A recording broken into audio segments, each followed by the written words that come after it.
Une surprise désagréable pour les usagers du CG1 d'Angbo et du CG Zungpa dans le 2e arrondissement de Porto Novo. En effet, à la veille de la reprise des cours, après 2 semaines de congé de Pâques, notamment le mercredi 19 avril 2023, la forte pluie accompagnée de vents violents qui s'est abattue dans plusieurs villes du Bénin a occasionné assez de dégâts.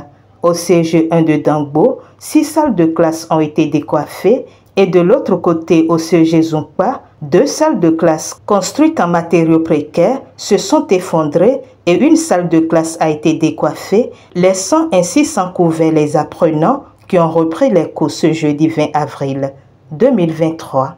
Avec la pluie, un vent violent, disons ouragan, qui a vraiment fait partie de notre salle de cours. Les tôles sont à terre avec les bois. Et aussi, il y a une classe de 4e que le vent aussi a emporté une partie de cette tôle-là. Vraiment, les élèves, c'est la première 5e qui a l'habitude de faire cours dans les paillotes là. Donc, ils n'ont pas fait cours aujourd'hui. 4e A aussi, ils n'ont pas fait cours.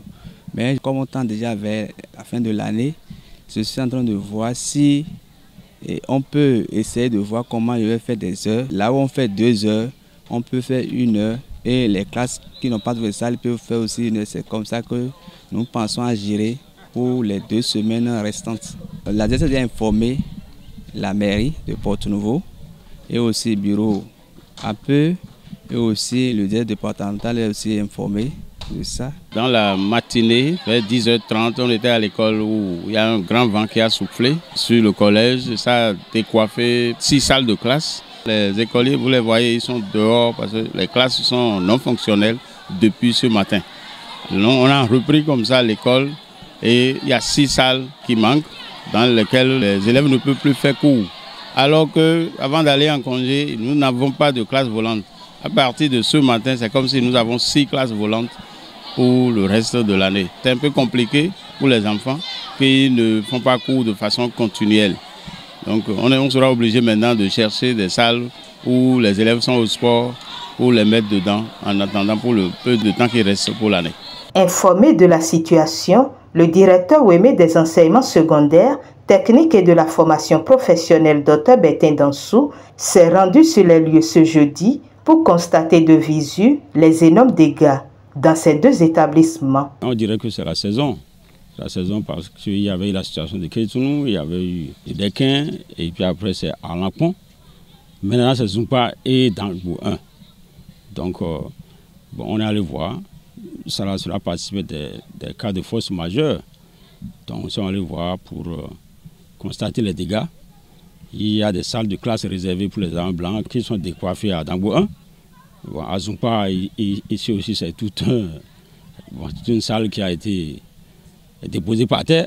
Bon, le constat est là et ce qui est sûr, nous sommes en train de prendre la disposition interne avec les moyens de bord, mais ce serait insuffisant et puis ça ne peut pas tenir dans le temps. Désemparés, les responsables de ces lieux de Savoie, appuyés par le directeur départemental, appellent à la solidarité pour la réfection de leur salle de classe. Nous passons par votre canal pour lancer un appel à l'aide aux députés de la zone, aux cadres, pour nous venir vraiment en aide. Donc si les gens peuvent nous venir en aide, vraiment, ça serait salutaire. La mairie, les députés, on souhaite que les gens qui sont dans le milieu, qui peuvent nous aider à la construction, soit à la réfection de ces salles-là. C'est ça que nous souhaitons. Les gens de bonne volonté de la localité, ou soit hors de la localité, dans le département, ou soit même hors du département. Le CG Zungpa, vraiment, vu les conditions de travail des enfants, c'est vraiment déplorable.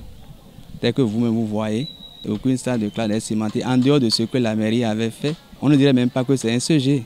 Nous vivons dans une condition vraiment très déplorable ici. Nous faisons appel à toutes les bonnes volontés pour Dangbo, les députés, comme a fait la députée de Bonou au sujet d'Arlampon qui a offert des feuilles de tôle, dont les députés de Dangbo, les maires et puis les élus, bon, à leur manière, il faudrait qu'ils accompagnent. Pour que ces enfants-là ne soient pas exposés aux pluies et au soleil. Ouais, donc, bon, maintenant, les associations aussi, les ONG, et puis d'autres personnalités, ce n'est pas inutile qu'ils viennent aider. Ce qui est sur la procédure sera engagé avec le ministère, et puis le gouvernement aussi est dans la dynamique d'accompagner. Mais pour l'heure, vu l'urgence, il est intéressant quand même que les bonnes volontés aussi accompagnent. Et pareil aussi pour Zumpa. Zumpa, il pense que le maire a l'habitude d'aider les établissements. Et bon, c'est le lieu de l'inviter encore avec les élus pour qu'ils pensent particulièrement à Zumpa. Je les remercie pour ce qu'ils font. Ils en ont fait à Djassin, ils en ont fait à Toufa. Et Djagan-Kwevi, c'est en cours. Mais Zumpa devient un cas de force majeure, un cas préoccupant. Donc vraiment, je les invite à nous aider ici expressément. Si les enfants n'auront pas de salle, et puis à la rentrée, où les groupes pédagogiques vont augmenter, on ne sait pas ce qui va se passer encore. Donc vraiment, bon, j'invite le maire de Porto-Novo, et puis les députés de Porto-Novo aussi, pour qu'ils pensent quand même à nos enfants qui ont besoin du minimum de conditions pour que les cours se passent bien. Il est une évidence qu'au CEG Zumpa, les apprenants ont échappé aux affres d'une catastrophe naturelle, pas des moindres, n'étant pas au cours le jour de cette forte pluie. Et la situation de ces deux établissements inquiète et laisse un goût amer aux élèves et enseignants du CEG 1 d'Angbo et CEG Zumpa qui, comme d'autres collèges de l'Ouémé, payent les frais des premières précipitations de la saison pluvieuse. Autorités communales, élus du peuple, personnes de bonne volonté, diligence doit être faite pour la réfection de ces salles de classe au CEG 1 de Dangbo et CEG Zumpa à Porto-Novo.